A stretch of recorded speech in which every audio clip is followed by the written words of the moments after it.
하나님 말씀 받겠습니다. 오늘 주시는 말씀은 시편 4편입니다. 시편 4편 1절로부터 8절까지 교독하겠습니다. 시편 4편 1절부터 8절까지 교독합니다. 내 의의 하나님이여, 내가 부를 때에 응답하소서. 곤란 중에 나를 너그럽게 하셨사오니 내게 은혜를 베푸사 나의 기도를 들으소서. 인생들아, 그때까지 나의 영광을 복되게 하며 헛된 일을 좋아하고 거짓을 좋아하려 하느냐. 여호와께서 자기를 위하여 경건한 자를 택하신 줄 너희가 알지어다. 내가 그를 부를 때에 여호와께서 들으시리로다. 너희는 떨며 범죄하지 말지어다. 자기의 두어 신중에 말하고 잠잠할지어다. 의의 제사를 드리고 여호와를 의지할지어다. 여러 사람의 말이 이에게 선을 보일 자 누구뇨? 여호와의 주의 말을 들어 이에게 주소서. 주께서 내 마음에 두신 기쁨은 그들의 곡식과 새 포도주가 풍성할 때보다 더하나이다. 내가 평안히 이루고 자기도 하니 나를 알는 데는 살게 하시는 오직 여호와이시다. 아멘. 모두 자리에 앉으시기 바랍니다. 오늘 금요 성찬 예배 오신 여러분 주님의 이름으로 환영합니다. 주님의 말씀과 은혜를 나누겠습니다. 오늘 읽은 이 시편 4편에는 저녁 기도라는 제목이 붙어 있습니다. 저녁에 드리는 기도예요. 왜냐하면 8절에 내가 평안히 눕고 자기도 하리니로 결론을 내리기 때문입니다. 그런데 지난번에 돌아본 3편에도 비슷한 내용이 나옵니다. 3편, 시편 3편 5절에 내가 누워 자고 깨었으니 여호와께서 나를 붙드심이로다. 이렇게 3편에도 비슷한 내용이 나와요. 그래서 일부 신학자들은 압살롬이 다윗에게 반역할 때, 우리 지난번 3편 돌아볼 때 압살롬의 반역에 대하여 이야기하지 않았어요. 그러니까 일부 학자들은 이 압살롬이 다윗에 반역해서 그 전선을 압박하여 위기에 빠졌을 때 3편의 시를 지었고, 그 3편에서 평화를 얻은 날 밤 편히 잠을 자기 전에 이 시를 지었다고 그렇게 주장을 합니다. 그런데 또 다른 학자들은 그게 아니고 이스라엘의 기근이 들었을 때에 그 곤란 가운데 다윗이 이 시를 쓰였다, 이렇게 생각하는 학자도 있습니다.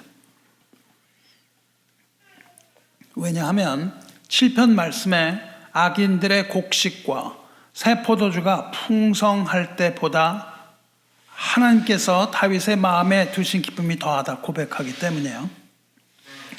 이 중에 어느 학자의 의견이 맞는지 우리는 알지 못합니다. 하지만 분명한 것은 다윗이 이 찬양의 시를 썼을 때 다윗은 사방팔방으로 포위된 듯한 그런 좁은 곳에 몰려 있었음을 알 수 있습니다. 그것은 분명해요. 1절 보시면 곤란 중에 이렇게 번역이 되어 있죠. 다윗이 곤란 중에라고 되어 있는데, 곤란 중에라고 번역을 한 그 히브리어 단어는 문자적으로요 좁다는 뜻입니다. narrow, 좁은 곳이라는 뜻이에요. 그러니까 다윗이 좁은 곳에 몰려서 목숨의 위험을 받을 만큼 아주 절박한 심정이 되었다는 뜻입니다. 이처럼 절박한 상황에서 다윗은 하나님의 이름을 부르면서 찬양하고 있습니다. 아주 절박한 상황이에요. 다윗이 하나님의 이름을 부르는데, 다윗이 부르는 하나님의 이름은 내 의의 하나님입니다. 나의 의의 하나님, 이렇게 불러요. 다른 사람의 하나님이 아니고 다윗의 하나님, 나의 하나님, 이렇게 부르죠. 그것을 그리고 정의롭게 판단하시는 의의 하나님입니다. 의의 하나님. 다윗이 하나님의 이름을 부를 때 응답하여 주실 것, 이것을 기도합니다. 좁은 곳, 즉 곤란을 당했을 때에 다윗을 너그럽게 하셨다, 이렇게 고백하죠. 너그럽게 하신다는 말은 넓게 하신다는 뜻이에요. 그러니까 좁은 곳에 갇힌 다윗을 넓은 곳에 두신다는 그런 뜻입니다. 주 안에 사랑하는 성도 여러분, 우리는 옴짝달싹 할 수 없는 그 좁은 막다른 골목 끝에 몰릴 때가 있습니다. 그럴 때마다 공의의 하나님, 내 의의 하나님의 이름을 부르시기 바랍니다. 하나님께서는 그 좁은 곳에서 넓은 곳으로 우리를 풀어놓으십니다. 포로된 자에게 자유를 주시며 갇힌 자를 놓아주시며 흑암에 앉은 자를 감방에서 나오게 하리라 말씀하셨어요. 주님께서 하신 일입니다. 다윗은 지금 과거의 경험을 회상하고 있습니다. 과거에 곤란을 당했을 때에 다윗을 너그럽게 하신 그 과거의 경험, 그걸 떠올리고 있는 거예요. 하나님께서 다윗이 좁은 곳에 몰렸을 때 넓은 곳으로 인도하셨던 그 경험을 떠올리면서 이제도 동일한 은혜 베풀어 주실 것을 기도합니다. 다윗의 기도를 들으시고 다윗을 구원하여 주시기를 간구하고 있는 겁니다. 내가 사망의 음침한 골짜기를 다닐 때 해를 당하지 않았던 것, 이 모든 것을, 그 모든 경험을 다 모아서 쉴 만한 물가로 인도하시고 의의 길로 인도하신 하나님과 동일한 맥락이에요. 여러분도 그렇게 우리가 좁은 곳에 있을 때 하나님께서 우리를 넓은 곳으로 인도해 주신 것, 이것을 우리가 기억하면서 언제나 그런 일 당했을 때 하나님 앞에 하나님의 얼굴을 구하고 하나님의 의의 하나님, 나의 의의 하나님께 그렇게 토로하시기 바랍니다. 그리고 이제 다윗은 하나님을 그렇게 부르고 응답해 주실 것을 기도한 후 다윗은 이제 얼굴을 돌립니다. 얼굴을 돌려서 다윗을 배신하고 억압하는 자들에게 경고하고 있습니다. 다윗을 배신하고 억압하는 자들을 뭐라고 부르냐면 인생들아, 그렇게 부릅니다. 인생들아 라고 번역을 했는데 인생들아가 아니고 문자적으로는요, 사람의 아들들아, sons of man, 그 말이에요. 사람의 아들들아 이렇게 부릅니다. 다윗의 영광, 왕의 영으로서의 영광을 땅에 떨어뜨린 자를 말해요. 거짓을 가지고 다윗을 대적한 모든 사람들에게 경고하고 있습니다. 그들은 거짓을 가지고 다윗을 대적하고 다윗을 모함하고 다윗의 왕위에 도전했던 사람인데 그들이 모르는 것이 있습니다. 그것이 바로 3절 말씀이에요. 여호와께서 자기를 위하여 경건한 자를 택하신 줄 너희가 알지어다. 이것을 알라고 얘기합니다. 여기서 경건한 자라는 뜻은요, 사랑이라는 뜻이에요. 사랑하는 자라는 뜻입니다. 경건하다는 것은 사랑하는 자예요. 그러니까 경건하다는 것은 하나님이 사랑하시는 자라는 뜻도 되고 하나님을 사랑하는 자라는 뜻도 돼요. 그리고 또 하나의 의미는 충성스러운 자를 말합니다. 하나님께서는 자기를 위하여 충성된 자를 택하셨다는 겁니다. 그 경건한 자가 누구예요? 다윗 자신이죠. 그러니까 이것을 이 의미를 둘 다 취하면 하나님이 사랑하시는 충성된 종을 하나님이 친히 선택하셨다는 겁니다. 다윗의 왕권은요, 백성이 투표해서 얻은 왕권이 아니거든요. 백성들이 투표해서 이루어진 그것이 아니고요. 하나님께서 택하시고 부르신 충성스러운 종이라고 자신을 이야기하고 있어요. 그러니까 그 주권이 하나님께 있다는 겁니다. 하나님께서는 자기를 위하여 경건한 자를 택하신 줄 너희가 알라, 그렇게 얘기를 합니다.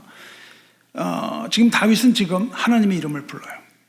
그렇게 하나님께서 자신을 택한 것을 너희가 알라, 그리고 하나님의 이름을 부릅니다. 이것은 아주 두려운 일이 아닐 수 없어요. 하나님이 아주 두려운 이야기를 지금 하고 있습니다. 왜냐하면 하나님께서는 과부와 고아의 탄원을 들으시고 가난한 자의 호소를 들으시며 택한 자의 호소를 들으시는 자비하신 하나님이라는 것을 이야기하고 있어요. 그러니까 당신들이 지금 나에게 그렇게 도전하고 나의 왕권을 그렇게 무너뜨리고 하나님의 나라에 도전했는데 하나님께서는 그 택한 자가 드리는 탄원의 기도를 들으신다, 그 얘기를 하고 있다고요. 그리고 무엇보다도 곤란을 당하고 있는 사랑하는 종의 기도를 들으시는 분이다, 이렇게 얘기하고 있어요. 그러니까 다윗이 지금 그것을 협박하는 것이 아니라 다윗이 하나님께 지금 어떻게 기도하는가에 따라서 다윗의 대적은 어떤 일을 당할지 보장할 수 없다는 상황에 이르고 있습니다. 그 대적들은 압살롬이가 되었던, 누가 되었던 그 다윗을 대적하던 사람들이 있었고, 다윗은 지금 거기에 과거에 하나님께서 자유를 주셨던 것처럼 나의 의의 하나님, 이렇게 이름을 부르면서 그들에게 대해서는 하나님이 택하신 종에 대한 도전이 무엇을 가져오는가 보라, 그 얘기를 하고 있다고요. 그러니까 다윗이 지금 어떻게 하는가에 따라서 그 대적들에게 주어지는 것이 달라요. 그러니까 지금 다윗이 그들을 저주한다면 하나님께서 그들에게 벌을 내리실 거야, 이런 식의 이야기가 되고 있습니다. 그런데 다윗은 그들을 향하여 저주의 기도를 하지 않는 거예요. 그것을 분명히 하고 했지만 저주의 기도를 내리지 않아요. 저주의 기도를 내리지 않고 어떤 이야기를 합니까? 오히려 그들에게 범죄하지 말라는 경고를 내려요. 범죄하지 말라. 4절입니다. 너희는 떨며 범죄하지 말지어다. 자리에 누워 심중에 말하고 잠잠할지어다. 셀라. 그렇게 말합니다. 그러니까 이게 무슨 말이에요? 다윗에 대하여 분을 내고 다윗의 왕권에 도전을 하며 이랬던 사람들인데 분을 내면서 다윗을 미워하기는 할지언정 입을 다물라는 뜻입니다. 너희는 떨며 범죄하지 말지어다. 자리에 누워 마음속에만 말하고 입을 열지 말고 잠잠할지어다. 이렇게 말합니다. 사랑하는 성도 여러분, 주님께서는 분을 내어도 우리가 화가 날 때가 있죠. 분을 내어도 죄를 짓지 말라고 말씀하셨습니다. 그리고 해가 지도록 분을 품지 말라는 거예요. 분노를 가지고 있어서는 안 되는 것이요. 우리가 이 분을 속에 분노가 일어나도 그것을 타인에게 풀지 말라는 거예요. 다른 사람에게 그 분노를 풀지 말고 자리에 누워서 속으로만 말하고 함부로 입을 열지 말고 침묵하라는 경고를 다윗이 하고 있는 겁니다. 그러니까 그들을 저주하는 것이 아니라요. 당신들이 하고 있는 건 죄야. 그거를 얘기하고 있습니다. 당신들이 하고 있는 것은 죄이고 여기서 선을 넘지 말라는 거죠. 선을 넘어서 입을 열지 말고 침묵하라. 그렇게 말하고 있습니다. 속에 있는 분노를 터뜨림으로써 경건한 자가 무고하게 고통을 당하면 하나님께서 그 신음소리를 들으실 것이기 때문이라고 지금 이야기하고 있는 거예요. 우리의 침묵이, 우리가 잠잠하는 것이 그 분노를 제거하지는 못합니다. 그러나 분노 때문에 일어나는, 우리가 분노함으로써 일어나는 그 하나님의 진노를 멈출 수는 있는 것이기 때문입니다. 이 침묵으로 나의 분노를 억압하는 것, 그것이 분노의 해결 방법은 아니에요. 우리가 분이 일어나는데 그냥 입을 다물고 있는 것이 해결 방법은 아닙니다. 침묵은 우리의 죄를 지연시킬 수는 있어요. 계속 우리가 참고 이야기를 하지 않으므로 죄가 지연될 수는 있지만 죄를 없앨 수는 없습니다. 그래서 고전까지는 그 얘기를 하는 거예요. 그리고 그 다음에 무슨 이야기를 합니까? 하나님 앞에 범죄하지 않는 유일한 방법을 얘기합니다. 하나님 앞에 범죄하지 않는 유일한 방법은 뭐예요? 의의 제사라는 겁니다.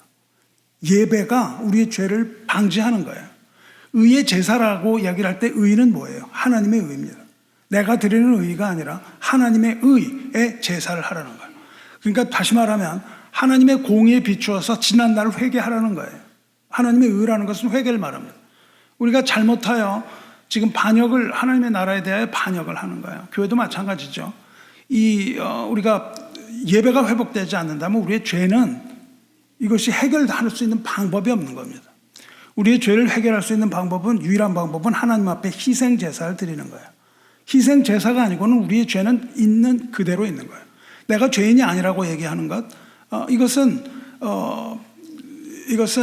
우리의 죄를 해결하는 방법이 아닙니다. 오히려 하나님의 진노를 유발하는 것이죠. 그러니까 의의 제사에서의 의는 하나님의 의를 말하고 하나님의 공의에 비추어서 우리의 죄를, 지난날의 죄를 회개하여야 합니다. 그리고 그 앞에 무릎을 꿇고 드리는 것, 이것이 영적인 예배예요. 우리는 온전한 예배를 드리시기 바랍니다. 제사를 드려야 하고 제사를 드릴 뿐만 아니라 하나님을 의지해야 되는 거예요. 제사를 드리고 예배를 드리고 하나님을 의지하는 것만이 죄를 멀리하고 하나님으로부터 용서를 받고 더 이상 범죄하지 않는 안전장치가 되는 거예요. 우리의 노를 억압하는 것을 넘어서서 예배를 드려야 합니다. 예배를 멀리하는 사람은 이 뗏목이 조류에 떠내려가는 것처럼 자기도 알지 못하는 사이에 죄의 조류에 떠내려가는 겁니다. 우리가 예배를 등한시할 때에 우리는 죄 가운데 이미 굴복하고 있는 거예요. 그것을 잊지 말아야 합니다. 그리고 우리는 그 조류에 떠내려가는 것처럼 조금씩 떠내려가는 거예요. 여러분의 신앙이. 그러면서 마침내 멀리 떠내려가서 다시 돌아오기 어려운 데까지도 흘러가 버릴 수가 있는 거예요. 그래서 여러분과 저는 언제나 예배자로 서야 합니다. 하나님 앞에 온전한 예배자로 서시기 바라요. 우리의 죄가 있다면 우리의 죄를 회개하고 하나님만을 의지하는 하나님과의 바른 관계에 서야만 하는 거예요. 참된 백성은요, 하나님 앞에 예배자라는 걸 잊지 마셔야 되는 거예요. 우리는 예배자입니다. 하나님 앞에 온전히 사는 의의 제사를 드리는 예배자로 서시기 바라요. 그리고 예배자는 영과 진리로 예배 드리는 영적인 예배자라는 것을 잊지 말고 하나님 앞에 바로 서시기를 주님의 이름으로 축원합니다. 여기 나타나는 다윗의 여러 대적들은요, 하나님을 바라보지 못한 자들이에요. 본인들은 뭐 그렇다고 생각을 했을지 몰라도 하나님을 바라보지 못한 자예요. 그들은 이렇게 말합니다. 우리에게 선을 보일 자 누구냐? 그렇게 질문합니다. 그들에게 선한 것을 보일 자가 없다는 거예요. 그들은 선한 것, 즉 좋은 것으로 채우시는 하나님을 바라보지 못합니다. 현재. 그리고 자신들의 처지를 한탄하고 있는 거예요. 그래서 그들은 고난이 닥치는데 하나님을 바라보지 못합니다. 하지만 다윗은 반대입니다. 다윗은 지금 절대절명의 위기 속에서 하나님을 바라보고 있는 거예요. 이 좁은 곳에서 아무것도 보이지 않는 좁은 곳, 자기를 둘러싸고 있는 것들밖에 없는 이 좁은 곳에서 하나님의 얼굴을 구해요. 그리고 그것은 다윗이 필요로 하고 있는 안식을 그에게 줍니다. 이것이 사편의 이야기죠. 다윗에게도 의심의 물결이 일어났습니다. 의심의 물결이 일어나요. 하지만 그는 마음속에 일어나는 의심을 떨쳐버리고 일어설 수가 있었습니다. 어떻게 다윗은 그 의심을 떨쳐버릴 수가 있었을까요? 어떻게 의심을 떨쳐버릴 수 있었습니까? 다윗으로 하여금 의심을 떨쳐버릴 수 있게 했던 것이 뭐냐 하면 하나님의 말씀이에요. 하나님의 말씀을 따라서 그 의심을 떨쳐냈는데 그 의심이 뭐냐 하면 의심을 떨쳐내게 했던 말씀이 뭐냐면 모세를 통하여 주신 하나님의 축도입니다. 다윗은 축도를 받았던 것을 기억하면서 축도의 말씀을 따라 그 말씀 가운데에 이 의심을 떨쳐버리고 승리할 수 있었어요. 다윗은요, 하나님께서 그 얼굴을 들어서 그들에게 비춰주실 것을 구합니다. 이걸 어디서 들었냐면은 모세와 제사장들이 하던 축도예요. 이 축도의 말씀을 기억했습니다.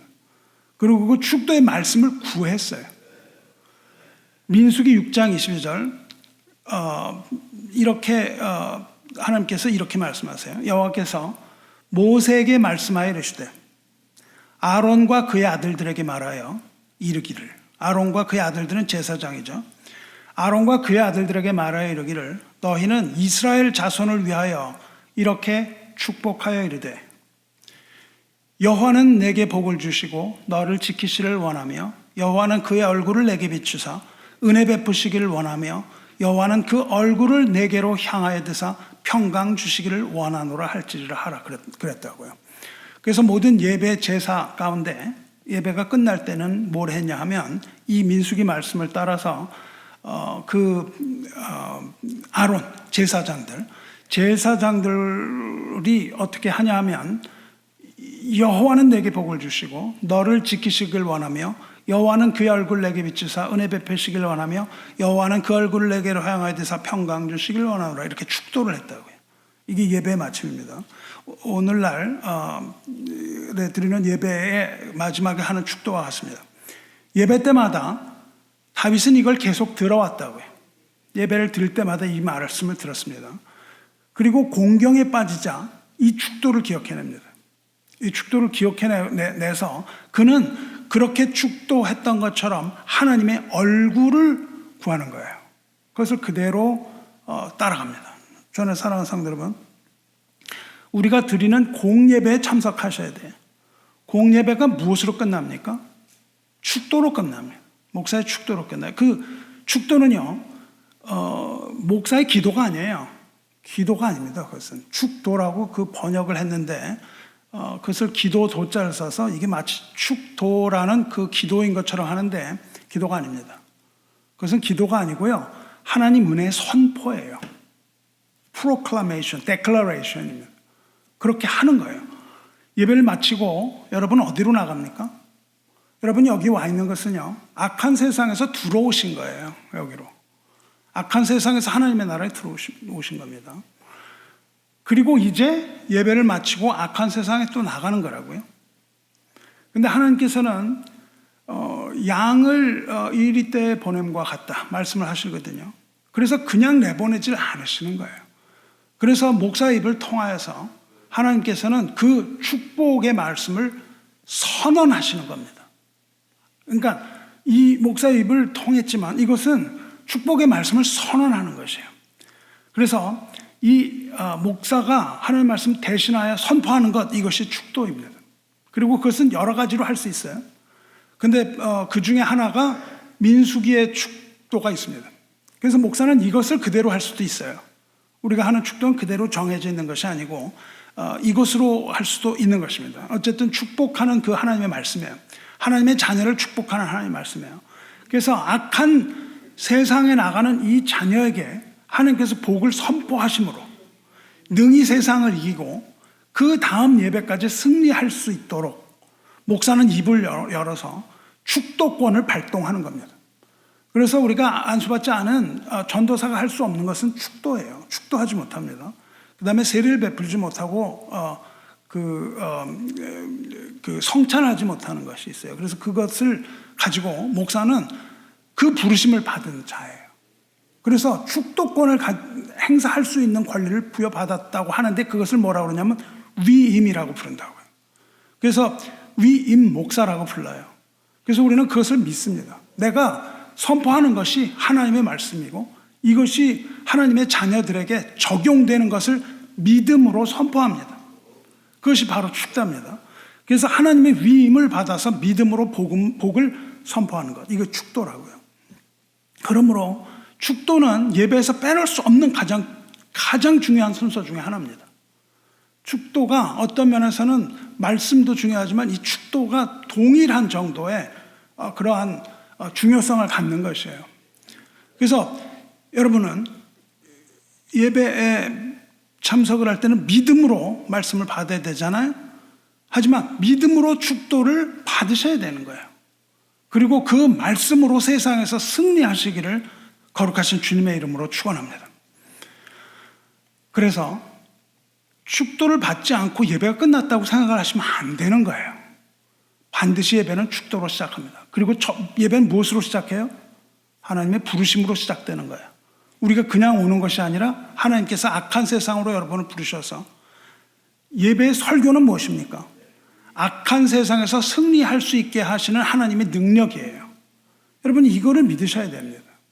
그래야만 우리가 하나님께 드리는 영적인 예배 될 수 있어요. 우리가 하나님을 찬양하고 하나님께서 우리에게 주시는 말씀, 이것은 어디에 포커스되어 있냐 하면은 세상에서 살아가는 원리라고요. 하나님의 백성으로서 이 세상을 살아가는 것, 그것이 하나님의 말씀이에요. 그래서 그 말씀이 없으면 우리는 세상에서 승리할 수가 없다는 겁니다. 승리가 아니라 살 수가 없는 거예요. 그래서 늘 예배 가운데 하나님의 말씀을 받고 그것으로 이 세상 승리하고 살아가는데 그 마지막에 하나님께서 복을 내리시는 이거를 다윗이 기억을 했다고요. 그래서 하나님께서는 의인을 향하여 그 얼굴을 들어 비추신다는 사실을 축도를 통하여 깨달았습니다. 계속해서. 그리고 그 의인을 향하여 얼굴을 들어 비추신다는 것을 우리 지금 여기 앉아 계신 여러분과 저도 그것을 믿는 거예요. 근데 아직은 주님의 얼굴이 뚜렷이 보이질 않습니다. 아직은 희미하게 보여요. 그러나 마지막 날이 되면 얼굴과 얼굴을 대하여 보는 것처럼 주님의 얼굴이 확실하게 보일 겁니다. 마지막 날 심판이 끝나고 새하늘과 새 땅이 하늘로부터 내려올 그때에는 해와 달의 비침이 쓸데없다고 말씀하셨어요. 왜냐하면 천국에는 하나님의 영광이 비치고 어린 양이 그 등불이 되심이라. 하나님의 얼굴이 비치는 거예요. 천국에는 하나님의 얼굴이 비칩니다. 우리는 뭐예요? 예배는 하나님 나라의 천국을 미리 맛보는 거잖아요. 여러분이 믿음을 가지고 영적으로 충만한 예배를 드리신다면 천국을 미리 맛보는 거예요. 천국은 여기는 천국은 아니겠죠. 아직 천국은 아니지만 우리가 하나님의 나라의 모형입니다. 여러분이 살아가시는 거는요, 하나님의 나라를 구하는 거예요. 우리가 하나님의 나라를 구할 때 하나님의 나라가 이미 땅에 임했잖아요. 그래서 우리에게 하나님께서 그 얼굴을 비춰주십니다. 그래서 여러분과 저에게 주의 얼굴이 비치면 그 얼굴빛으로 인해서 우리의 모든 문제가 해결되는 거예요. 그리고 하나님 나라의 모든 기쁨으로 충만하게 되는 거예요. 이게 원리입니다. 여러분은요, 제발 종교적인 소비자가 되지 말길 바랍니다. 뭔가를 받아가는 게 아니에요, 교회는.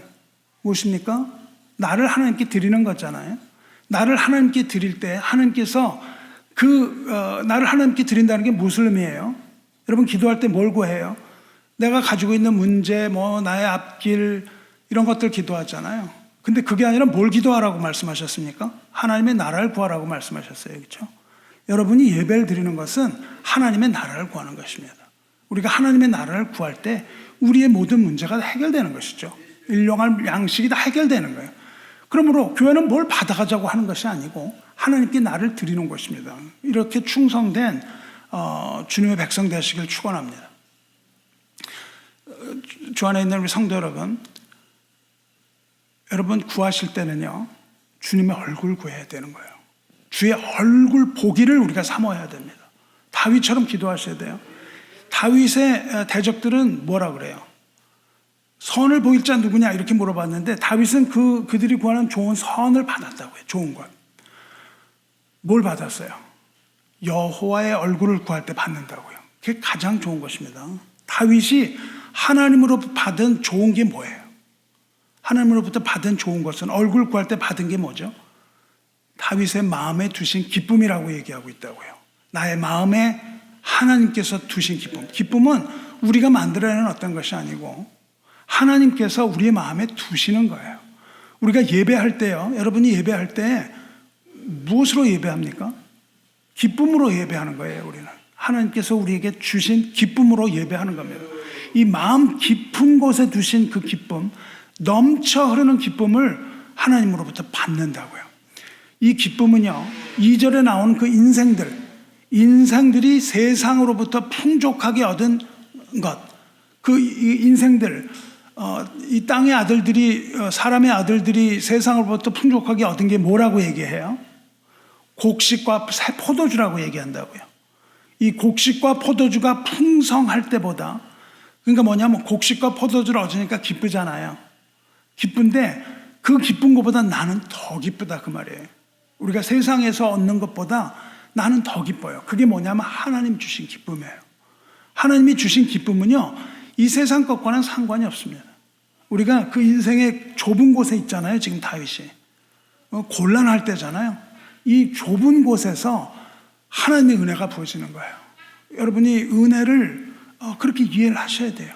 우리의 은혜는 어디에서 있냐 하면 세상에서 잘 나갈 때 하나님의 은혜 아니라고요. 그 인생 밑바닥에 있을 때, 그때 정말 우리 하나님의 은혜를 깨달을 수가 있는 거예요. 이 곡식과 포도주를 얻음으로 얻는 기쁨, 이런 게 문제가 아니고 나의 곤란한 가운데 있음에도 불구하고 내가 여호와의 얼굴을 구할 때 날 넓은 곳에를 보내시는 그것 때문에 얻는 그 풍요로 이겁니다. 그래서 물질적인 풍요가 아니라 어떤 풍요를 받은 거예요? 영적인 풍요, 기쁨을 받았다고요. 그것은 자기의 상황과는 관계없는 거라는 거죠. 영적인 풍요, 이것이 뭐예요? 다윗의 마음속에 심어진 기쁨. 그건 수동형으로 되어 있죠. 심어진 기쁨입니다. 그들은 대적자들은 곡식과 새 포도주를 손에 가득히 얻었을지 몰라도 그것들은 필히 그들의 손을 떠나는 헛된 것들이라는 겁니다. 근데 기쁨은 놓치지 않는 거예요. 반대로 다윗은 기쁨을 어디 두셨냐면 마음에 두셨어요. 마음 가운데 기쁨을 새기셨다고요. 우리 마음 가운데 있는 이 기쁨은 그 누구도 빼앗아갈 수가 없습니다. 아무도 빼앗아갈 수 없는 그 기쁨, 빼앗기지 않을 그 좋은 것, 이것이 그 앞에서 말하는 선한 것이죠. 마음에 둔 기쁨으로 다윗은 환난 중에도 기뻐하는 거죠. 기쁨이라는 것이 아주 중요합니다. 하나님은 환난 중에서도 그 백성을 위로하시는 하나님이죠. 그래서 그들로 하여금 하나님께 위로받게 하시는 거예요. 뿐만 아니라 모든 환난 중에 있는 자들을 능히 위로하는 위로의 은사를 주시는 분이라고요. 우리는요, 불평하고 하나님 향해서 손가락질하고 이런 것이 아니라 우리는 어떻게 해야 돼요? 환난 받는 자들을 위로하고 우리의 형제들을 기쁘게 하고 이런 것들을 하나님으로부터 받아야 된다는 거예요. 그래서 우리는 다윗처럼 소망 중에 즐거워하며 환난 중에 참으며 기도에 항상 힘써야만 하는 것입니다. 우리가 환난 중에 하나님께 부르짖으면 하나님께서 응답한다고 약속하셨어요. 하나님은 우리의 피난처시요 우리의 힘이시니 환난 중에 만날 큰 도움이시라. 큰 도움이에요. 우리가 환난에 있을 때 우리가 거기 그 좁은 곳에 혼자만 있는 것이 아니라 우리는 눈을 들어서 사방으로 우겨쌈을 당한다 할지라도 하나님을 향하여 부르짖으며 하나님께서 우리에게 얼굴을 비치시기를 기도하시기 바랍니다. 그런데 다윗은 여전히 환난 가운데 있는 거예요. 이 환난 가운데 있지만 그는 안식을 얻어요. 거기서 안식을 얻습니다. 그리고 평강을 선물로 받아요. 선물로 받는 것은 평강입니다. 샬롬이에요. 이렇게 기쁨을 얻은 다윗은 환난 가운데에서도 아무런 두려움이 없어진 겁니다. 그래서 평안히 누워서 잠을 잘 수 있다고 고백하는 거예요. 이제 이 두려움이 사라지고 내가 잠을 잘 수 있다는 겁니다. 하나님이 사랑하는 자에게 잠을 주시는 겁니다. 왜 그렇게 잠을 잘 수가 있었을까요? 왜냐하면 다윗은 하나님의 품에서 안전한 것을 확신했기 때문이에요. 우리는 하나님 안에서 안전합니다. 우리의 생명은 안전한 거예요. 다윗이 이 무서운 환난 속에서도 평안히 누워서 잠을 잘 수 있었던 것은 오직 도우시는 하나님의 은총 때문이라는 거예요. 그러한 환난 가운데 우리를 도우시는 하나님, 우리를 지키시는 하나님, 이 하나님께서 우리에게 주시는 평안, 이것을 우리가 잃어버려서는 안 되는 거예요. 우리는 늘 하나님의 얼굴을 구하시기 바랍니다. 8절 보면 내가 평안히 눕고 자기도 하리니 나를 안전히 살게 하시는 이는 오직 여호와시니라. 오직 여호와시니라고 말하는 거예요. 그렇게 우리가 그런 환난 가운데서 눕고 잘 수도 있는 것은 하나님, 오직 여호와, 다윗에게 평안을 준 것은 오직 여호와 한 분뿐이라는 거예요. 환난 가운데 우리가 의지할 수 있는 분은 여호와 하나님 한 분밖에 없습니다. 환난뿐만 아니라 모든 죄에서 우리를 구원하실 이 구원자 또한 오직 예수 그리스도 한 분뿐이라는 것을 잊지 말아야 합니다. 우리의 모든 두려움과 우리의 모든 어려움과 이 모든 것에서 구원하실 구원자는 오직 여호와, 오직 예수 그리스도, 이 하나님 외에는 다른 어떤 것도 구원할 수 없습니다. 그러므로 우리는 다른 어떤 것의 도움도 구하지를 말아야 되는 거예요. 그렇다고 고백을 하면서 밤낮 우리가 다른 것을 구해서는 안 됩니다. 도움을 구하려 애굽으로 내려가는 자들은 화 있을진저 말씀하시거든요. 애굽을 가면 안 되는 거예요. 여러분이 애굽을 가면 안 됩니다. 애굽이 그 화려한 것, 이것을 찾아서는 안 되는 거예요. 그들은 말을 의지하며 병거의 많음과 마병의 심히 강함을 의지하고 이스라엘의 거룩하신 이를 앙모하지 아니하며 여호와를 구하지 아니하는, 하나님을 바라보지 않는다는 거예요. 앙모라는 것은 바라보지 않는다는 거예요. 오직 하나님 한 분만을 의지하고 주님의 얼굴만 구하시기를 축원합니다. 다윗으로부터 약 150년 후 선지자 엘리야도 다윗처럼 곤란한 경우를 당했습니다.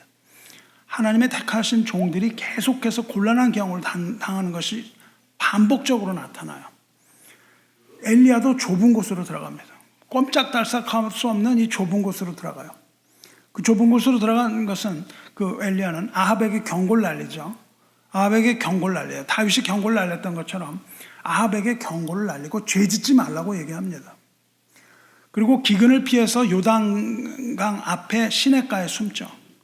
그때 하나님께서 까마귀를 보내서 먹이시고 평강을 부어주십니다. 하나님 주시는 게 평강이에요. 곤란 중에 주어지는 평강, 하나님이 내려주시는 평화, 세상이 알지도 못하는 평화, 이것이 모든 하나님의 백성에게 주시는 은혜입니다.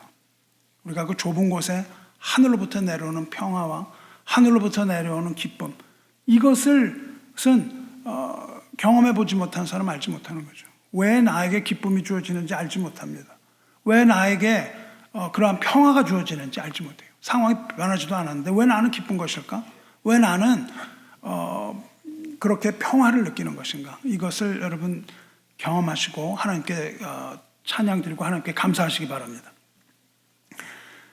우리가 아는 그 초대 교부인 어거스틴은요, 우리가 내적으로나 마음으로나 바깥 외적으로나 환난 당할 때 우리는 하나님의 평강을 선포해야 된다, 그렇게 얘기를 해요. 환난을 당할 때마다 하나님의 평강을 선포해야 됩니다. 주의 종은 샬롬을 선포하라, 그렇게 얘기했어요. 그런데 어거스틴은 뭐라고 얘기했냐면요, 우리가 평강을 선포할 때마다 시편 4장을 크게 낭독하라, 그렇게 얘기했습니다. 시편 4장이 그렇게 유명한 장이에요. 아주 유명한 장입니다. 마틴 루터가 후에 이 말에 동의합니다. 그래서 공적인 예배에서 이 시를 낭송을 해요. 시편 4편을 낭송합니다. 그래서 이 시편은요, 루터가 낭독하기를 좋아하던 애창 시가 됩니다. 그래서 루터는 이 시를 노래로 만들어 달라 그래요. 그래서 이 시가 노래가 됩니다.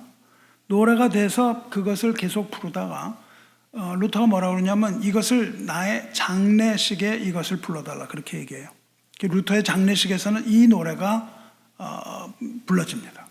그 정도로 평강을 사모하던 사람들이에요. 하나님의 평강. 근데 어떨 때? 곤란할 때, 내가 좁은 곳에 몰렸을 때, 인생의 위기에서, 이럴 때에 하나님의 평강을 구하는데 시편 4편을 크게 낭독하는 거예요. 뭘 하라는 거예요? 루터는 무슨 얘기합니까? 하나님의 얼굴을 구할 때 평화가 온다는 걸 믿었어요. 그 확신을 얻는 것, 이것을 온 세상이 알아야 된다, 이렇게 주장을 합니다. 하나님의 얼굴을 구할 때 하나님께서 평화와 확신을 주신다는 이 사실을 온 세상이 알게 하기 위하여 이 노래를 부른다, 그렇게 얘기를 합니다. 여러분도 시시때때로 곤란하고 어려울 때마다 이 시편 4편을 낭독하시기 바라요.